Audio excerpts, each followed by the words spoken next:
2 রাকাত নামাজের তাশাহুদ পড়ে দাঁড়িয়ে গেলে করণীয় কি? এই ভুলটা আমাদের প্রায় হয়। ধরেন আপনি ফজরের 2 রাকাত সুন্নত পড়তেছেন, সুন্নত পড়লে 2 রাকাত সুন্নত, অতএব দ্বিতীয় রাকাতে আপনি সালাম ফিরে ফেলবেন, তাশাহুদের পরে দুরূদ পড়বেন, দোয়া মাসুরা পড়বেন, পরে সালাম ফিরে নামাজ শেষ করবেন, তাই না? এখন দেখা যায় নামাজে আমাদের মনোযোগ না থাকার কারণে বা অন্য যে কোনো কারণে হোক, দ্বিতীয় রাকাতে আমার সালাম ফেরানোর জায়গা আমি এটাকে চার রাকাত বিশিষ্ট নামাজ মনে করে উঠে দাঁড়ায় গেলাম। কি হবে এখন? এর উত্তর হলো, যদি উঠতে গিয়ে মনে পড়ে এখনো সোজা হয়ে দাঁড়ান নাই, বরং বসার দিকে বেশি ঝোঁকা আছেন, জাস্ট একটু উঠতেছেন, এর মধ্যে মনে পড়ে আরে আমি তো 2 রাকাত নামাজ পড়তেছি, আমার তো দাঁড়ানোর কথা না, তাহলে ওই অবস্থায় আবার ফেরত বসে যাবেন, বসে সালাম ফিরে ফেলবেন, নামাজ হয়ে যাবে, সিদ্ধা সাহুটাও কিচ্ছু লাগবে না। যদি একটু উঠতে গিয়েই মনে পড়ে যায়, বুঝেন নাই, বসার দিকে বেশি ঝোঁক আছে, এই অবস্থায় মনে পড়ে গেছে, তাহলে বসে সালাম ফিরে ফেলবেন, নামাজ হয়ে যাবে। আত্মায়াত তো পড়ছেনই, এবার দুরূদ দোয়া মাসুরা পড়ে সালাম ফিরে ফেলবেন, শেষ। কিন্তু উঠে গেছেন প্রায় দাঁড়ানোর দিকে বেশি, পিঠটা বেশিরভাগ সোজা হয়ে গেছে, এখন দাঁড়ানোর দিকে আপনি বেশি চলে গেছেন, বসা থেকে দূরে চলে গেছেন, এরকম অবস্থা যদি মনে পড়ে, তাহলে সেক্ষেত্রে আপনি বসে সেজদায়ে সাহু দিবেন, সেজদায়ে সাহু দিয়ে কি করবেন? নামাজ শেষ করবেন। আর যদি একেবারে ফুল দাঁড়ায় গেছেন, অনেক সময় দেখা যায় আরেক রাকাতও পড়ে ফেলছেন, এরপরে মনে হয়েছে, তাহলে সেক্ষেত্রে তার সাথে আরো 1 রাকাত পড়ে মোট 4 রাকাত করবেন, করে শেষে সেজদা সাহু দিয়ে দিবেন, তাহলে কি হয়ে যাবে? নামাজ হয়ে যাবে। ইসলামে পাতানো ভাই বোন অথবা ধর্মের ভাই বোন জায়েজ আছে কিনা? ইসলামে কোনো পাতানো ভাই বোন বা ধর্মের ভাই বোন বলতে কোনো ভাই বোন নাই। ভাই বোন একটাই, সেটা হল রক্তের ভাই বোন। এছাড়া যত ভাই বোন আছে সব 2 নম্বর ভাই বোন। সব কয় নম্বর ভাই বোন? 2 নম্বর ভাই বোন। শয়তান নেক্সট সুরতে ধোকা দেয়, বলে যে আমার পাতানো ভাই, আমার ধর্মের ভাই। কত ধর্মের ভাইয়ের হাত ধরে ধর্মের বোন পালাই গেছে। হারামে কখনো শান্তি থাকতে পারে না। অতএব এই পাতানো ভাই ধর্মের ভাই বলতে কিচ্ছু না শরীয়তে। যদি এরকম কারোর মনের ভিতরে আসে, কোনো যদি ছেলে আইসা কোনো মেয়েকে বলে আপনাকে বোন ডাকছি, বোন, আর বোনে যদি আপনার ভাই ডাকছি, তাহলে বুঝবেন যে এটা ইবলিসে পাঠাইছে। এটা কে পাঠাইছে?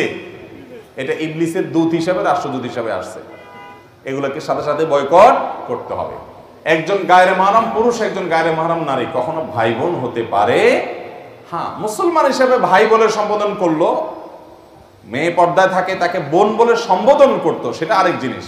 কিন্তু না, ওই যে ভাই বোনের জন্য যেরকম মহব্বত, রক্ত সম্পর্ক, অনেক এরকম পাতান না ভাই বোন আছে, নিজের আসল ভাই বোনের খবর নাই, ওই নকল 2 নম্বরটা নিয়ে যত সব মাখামাখি আছে না নাই? আবার এরকম ধর্মের বাপ ডাকে, আছে না?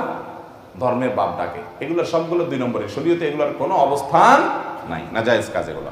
মসজিদে বিয়ে পড়ানো ভালো নাকি ছেলে মেয়েদের বাড়িতে আগদ হওয়া ভালো? এদিকে মসজিদে বিয়ে হওয়াকে ভালো মনে করে না, আমাদের এদিকে মেয়ের অনুমতি নিতে কাজী সাহেব যায়, সাথে আরো অনেকজন নন মাহরাম পুরুষ যায়। এটা কতটুকু শরীয়ত সম্মত? খুবই গর্হিত এবং নিকৃষ্ট কাজ এটা। মেয়ের অনুমতি নিতে কোনো কাজী সাহেবের যাওয়ার দরকার। মেয়ের অনুমতি, মেয়ের বাবা থাকতে আবার কিসের কাজী সাহেব, মেয়ের ভাই থাকতে আবার কিসের কাজী সাহেব? গায়ের মাহরাম মেয়ের সাথে দেখা করতেই পারবে না, জায়েজই হবে না। সেখানে আমাদের দেশে বেশিরভাগ বিয়েতে এই কাম করে যে কাজীর সাথে আবার মানুষ 1-2টা যায়, এগুলো ধরে বাইরে বাইন্দা পিটাইতে হবে যদি জোর করে যেতে চায়। বুঝতে পারছেন কথা? বিয়ে বিশুদ্ধ হওয়ার জন্য এগুলো জরুরি না, বরং এগুলো কুসংস্কার, এগুলো ভুল। মেয়ের অনুমতি, মেয়ের বাপ যদি জিজ্ঞেস করেন মা তোমাকে অমুকের সাথে বিয়ে দিচ্ছি, এই ফ্যামিলি, তুমি তো জানো সব কিছু, মেয়ে যদি আলহামদুলিল্লাহ বলে, বাস বাপ আয়সা বলবে আমার মেয়ের অনুমতি আসছে, যথেষ্ট, আর কিছু লাগবে না। মেয়ের বাপ আয়সা মেয়ের পক্ষ থেকে প্রস্তাব দিবে অথবা কবুল বলবে, যথেষ্ট। আলাদা লোক দরকার নাই এখানে 2 জন যাওয়ার, তাও আবার গায়রে মাহরাম। গায়রে মাহরাম তো যাওয়াই জায়েজ নাই, কাজী সাহেব তো এখানে ঢোকারই পারমিশন নাই। এগুলো আমাদের সমাজের অনাচার, এগুলো আমাদের সমাজের কুসংস্কার। ঠিক একইভাবে আপনার মসজিদে বিয়ে হওয়া জায়েজ কিনা বা বাসা হওয়া উত্তম কিনা, কোথা হওয়া উত্তম? একটা হাদিস আছে, আলিনু হাদান নিকাহ ওয়াজআলুহু ফিল মাসাজিদ, তোমরা এই বিয়েকে প্রচার করো। ওই যে যারা পলায় পলা বিয়ে করেন তারা জেনে রাখেন, হাদিসে আসছে আলিনু হাদান নিকাহ, এই বিয়েকে তোমরা কি করো?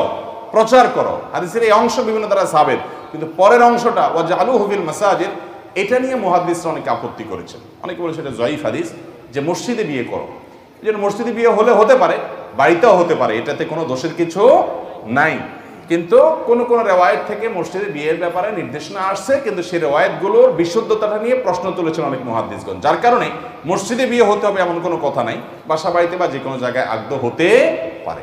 জামাতে নামাজ পড়ার সময় রুকু না পেয়ে ইমাম সাহেব পরের রাকাতের জন্য যতক্ষণ পর্যন্ত দাঁড়াননি বা বসেননি ততক্ষণ পর্যন্ত তাকবীরে তাহরিমা না বেঁধে দাঁড়িয়ে থাকে, এ ব্যাপারে জানতে চাই।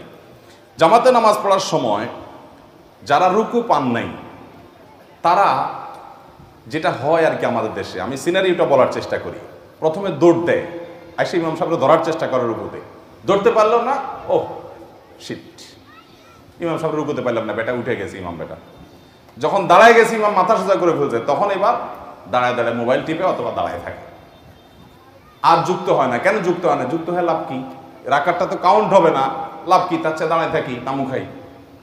তো এবার ইমাম সাহেব সেজদা দিয়ে উঠে রাকাত শেষ করে আবার পরের রাকাতে উঠলে তখন যায় যোগ দেয়। আছে না অনেকে এই কাজটা করে? খুবই খারাপ কথা এটা। কেন? কারণ নামাজ যদি আপনি যুক্ত হয়ে যান, রাকাতটা কাউন্ট না হোক, আপনি একটা সেজদা পাবেন, তাসবিহ পাবেন জামাতের সাথে, সব হবে কি হবে না? একটা সেজদা খায়রুম মিনাদ দুনিয়া ওয়া মা ফিহা, কত মর্যাদা একটা সেজদার, আপনি দাঁড়ায় থাকলে কি সব হচ্ছে। এজন্য রুকুতে ইমাম সাহেবকে যদি নাও পান, ছুটে গেছে, আসে চেষ্টা করছেন ধরার, পান নাই, কোনো অসুবিধা নাই, ইমাম সাহেব দাঁড়ায় গেছেন রুকু থেকে, আল্লাহু আকবার বলে আপনি দাঁড়ায় যান, আপনি সেজদায় চলে যান, আপনি বৈঠকে চলে যান, এমনকি এক সেজদা দিয়ে ফেলছে, আরেক মাস উঠছে, ওইখানে যে অবস্থা পান সে অবস্থা যুক্ত হয়ে যান। আপনার 2 সেকেন্ডও যদি নামাজে শামিল হন জামাতের সাথে, তার সব পাবেন কি পাবেন না। আর রুকুতে ধরার জন্য ইমাম সাহেবকে দৌড় দিবেন না, আস্তে আস্তে যাবেন। নবী সাল্লাল্লাহু আলাইহি ওয়াসাল্লাম বলেছেন, ফামশু আলাইকুম বিস-সাকিনা, ইমামকে ধরার জন্য তোমরা আস্তে আস্তে যাবে, ধীরস্থিরতার সাথে যাবে, তাড়াহুড়া করে যাবে না। ফামা আদরাকতুম ফাসাল্লু ওয়া মা ফাতাকুম ফাতিমু, এরপরে যা পাইছো তা পড়বা, আর 2-1 রাকাত ছুটে গেলে সেটা পরে পড়বা। আল্লাহ আমাদেরকে সঠিকটা আদায় করার তৌফিক দান করুন। আমার এক বোন 6 ভাই, বোন সবার বড়। আমার বড় বোন পরিবারকে না জানিয়ে বিয়ে করেছে, যার কারণে বাবার মনে কষ্ট। এই সমস্যার কারণে দীর্ঘ 12 বছর বাবা মেয়ের সাথে কোনো সম্পর্ক নাই। লা হাওলা ওয়ালা কুওয়াতা ইল্লা বিল্লাহ। বাবা মেয়ের সম্পর্ককে কিভাবে সংযোগ করা যায়, কোরআন হাদিসের আলোকে একটু পরামর্শ দেওয়ার জন্য অনুরোধ রইল। যাই হোক, এরকম যদি হয় যে মেয়ে বাবার অমতে বিয়ে করেছেন, হানাফি মাযহাবের আলোকে বিয়ে বিশুদ্ধ হয়ে গেছে প্রাপ্তবয়স্ক মেয়ে হলে, তো এই মাসআলা, এই ফতোয়া পাইয়া অনেক মেয়েরা আছে, অনেক ছেলেরা আছে, পালায়া বিয়ে করার জন্য অস্থির হয়ে যায়। আমি বলি ভাই, বিয়েটা তো ইবাদত, এটা তো কোনো চুরি না। পালায়া তো চোর চুরি করে, পালায়া চোরে কি করে? চুরি করে। আরে বিয়ে করবেন বুক ফুলে ডাকডোল পিটায়া সবাইকে জানায়া সুন্দর করে, কি পালাপালি করে এদিক থেকে সেদিক চলে যাচ্ছেন, গোপনে করতেছেন। জীবনে একটা বিয়ে করবেন, সেটা ওই পালাপালি করলে কোনো আনন্দ আছে এটাতে? বেকুব, এর মতো নির্বোধ কে আছে? শয়তান বুঝায় এর সাথে সংসার করলে আমার জীবনে শান্তির ফুলগুধারা বয়ে বেড়াবে, শান্তির নহর শুরু হবে। এটা হলো ইবলিসের ধোঁকা। এটা কিসের ধোঁকা? ইবলিসের ধোঁকা। আল্লাহ রাব্বুল আলামিন যেখানে শান্তি দিয়েছেন সেখানে শান্তি হবে। বিধায় নিজে মন গড়া, বিশেষ করে বিবাহের আগে একটা সম্পর্ক করছেন, হালাল ইটিস পিটিস সম্পর্ক করছেন, এরপরে এর হাত ধরে ভালো বাইগা গেছেন, আপনার সংসারে শান্তি হবে আপনি চিন্তা করছেন। কোন বেকুব বলছে আপনাকে? আল্লাহ তাআলা আমাদের যুব সমাজকে হেফাজত থাকার তৌফিক দান করুন। যাই হোক, বাবা মেয়ের সাথে যদি এরকম দূরত্ব সৃষ্টি হয়ে যায়, তাহলে সেক্ষেত্রে অবশ্যই এলাকার মান্যগণ্য যারা আছেন, আলেম ওলামা যারা আছেন, তাদের কর্তব্য যে বাবা এবং মেয়েকে এক করা। কারণ রক্ত সম্পর্ক এটা ছিন্ন করা জায়েজ নাই। বাবাও গুনাহগার, মেয়েও গুনাহগার, যদি উভয় পক্ষ দূরত্ব বজায় রাখে। আর যদি এক পক্ষ মিশতে চায় আরেক পক্ষ দূরত্ব বজায় রাখে, আপনি অভিমান করেন, অভিমান করার অধিকার আছে, কিন্তু এর মানে এই না যে সম্পর্ক ছিন্ন করবেন। আত্মীয়তার সম্পর্ক ছিন্ন করা জায়েজ নাই।